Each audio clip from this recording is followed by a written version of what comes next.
Hey guys, this is Mike with Extendly, and just want to show you guys a update to our seasonal communications or sending out your Christmas, your Thanksgiving, your Halloween messages to your contact snapshot. This is B013.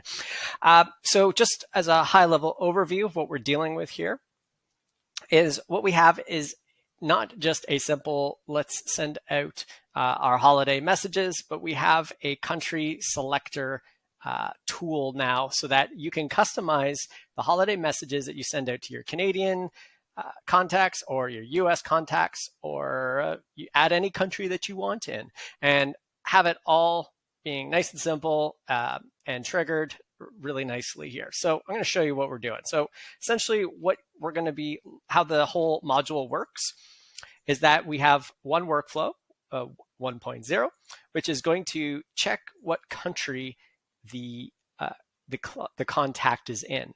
And if there's no country selected, then it will just default to the one that you select in your account. So it'll check to see, is it a US contact? Is it a Canadian contact? Or if you wanted to add a Finland contact, whichever one that you want there. And then it's going to launch a workflow, which is either going to be 2.1, 3.1, or 4.1 here, where it's going to set at the contact level the holiday names and dates. So we have a universal set of custom fields. So that will have the names of the holidays and the dates, and then we have a workflow that will set them for you. And what this does is means that as you add more countries, you don't add another 30 custom fields, like hundreds of custom fields for multiple countries. Now, once those names of the holidays and the dates are set at the contact level and the date arrives, we're going to set another set of workflows that will actually send out the USA emails, the Canadian emails, or the Finnish or Australian emails, whichever ones that you have. And also note, it will add them to the workflow 3 days early so that, and then actually launch them on the set date. And this is a cool feature for those of you who have like thousands of accounts and you don't want your emails to be delayed 3 days after the event because of high levels limitations. So that's essentially what we're doing here in this module. So I'm going to close this off here and we're going to go and look into the actual module itself, go through some of the workflows. So as always, we have a tag routing at the beginning. And so when you add the holiday tag, holiday contact tag, we just have a little tag router for doing some basic things. One of them is if you remove the tag, we're going to take them and all of the workflows that we have.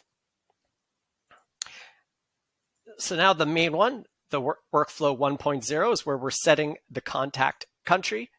And when the contact's country is set, we're going to launch which dates they have. And so if the contact country is United States, we're going to set a custom field that's a drop down for the United States.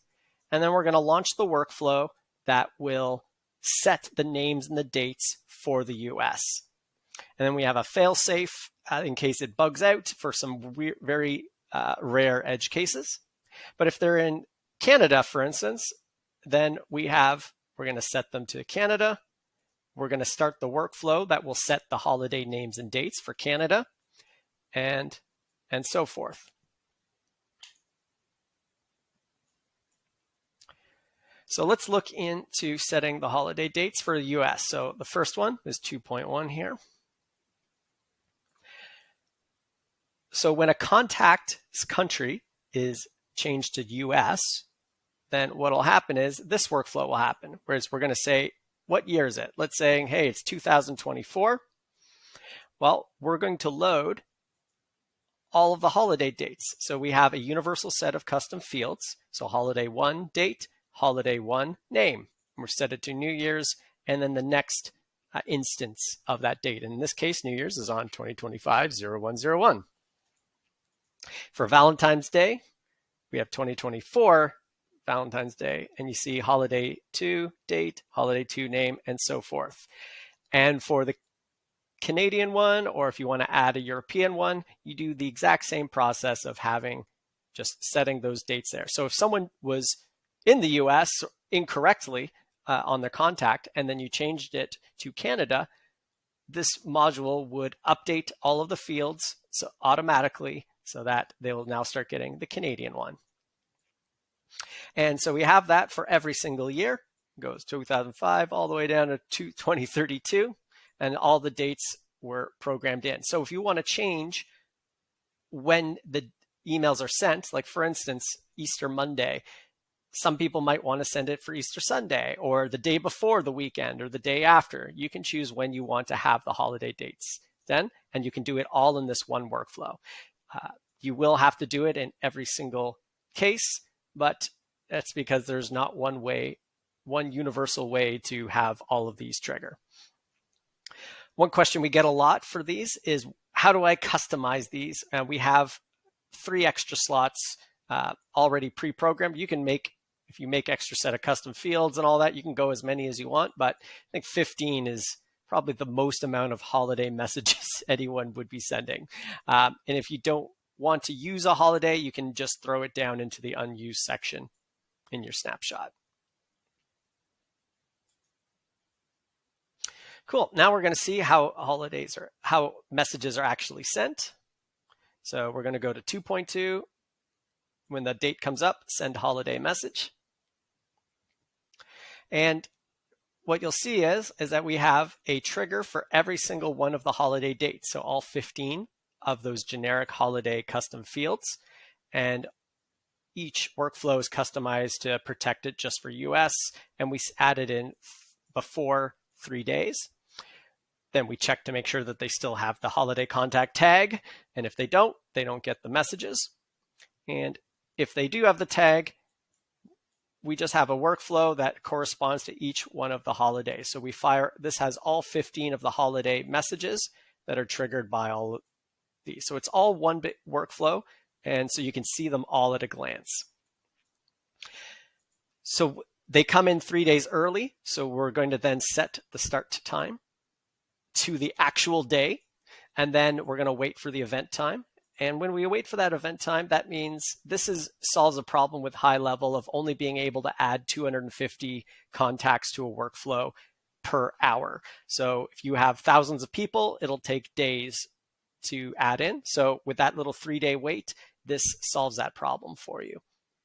We also have New Year's. We use a template in the email builder. And then after we send the message on the actual date, we're then going to do a check. We're going to start them back at 1.0 and start the whole process over again. And this accounts for if you change any of the dates midway through, or if you change the person's country, or if you change anything about the system, it'll always self-correct to the latest version after every single instance. And that's all of those guys there. So only one or two more things to show you. We have in the email builder, we're going into emails and templates. And we'll have, at the time of this video at launch, we have two countries in there to show you the country switching system. There's way too many countries for us to put them all in. We might add a couple more as we go, but we wanted to show you 2 complete builds. So if you wanted to take the module further, you can see the model of what needs to be done. So we'll just jump into the US one. So all of these templates, and there's 15 of them that correspond to the number of the holiday. So the custom fields for holiday 1, holiday 2, all the way up to 15, these templates are numbered here for that. So the name, custom holiday, Happy Women's Day, these are just to help you. This is just more so you can see at a glance looking at what they are. The only thing that's really important to keep consistent is these numbers, because that's what's physically linked in the workflow. That's how you can quickly tell. Even if you change the names up, keep those numbers the same. And in all of them, we'll just pull one open. There's a template that needs to be customized. So there's way too many different things, situations and designs and messaging. So these messages will all need to be customized, but a lot of the custom values are already in there. You'll have to add links, get rid of the call of action button if you don't want it. One thing to note, there is the we do use the logo image URL, so the logo should be pre-populated in right out of the gates. And finally, the last little bit is just to show you some of the custom fields. So again, these are all in the folder P13. And we have holiday 1 name, holiday 1 date, and we have all of them for 15. But we also have this one field, which is the country holiday. So if you do add any others, we'll just select it to show you. This keeps a selection of which month they're in. And the reason why this is important, because you might say, well, doesn't the contact already have the country? The reason is that we want to be able to default who gets default to a country if the country is not set. So in this case, and we want to still be able to add them to workflows based on the country, as well as making sure that no one accidentally goes into the wrong workflow and all that. So that's the whole thing there, guys. All you have to do to get this started is to add the tag, the holiday contacts. I'll show you that tag. There's just the one tag in this module, the holiday contact. Add that into your snapshot to start things off, and it should be good to go.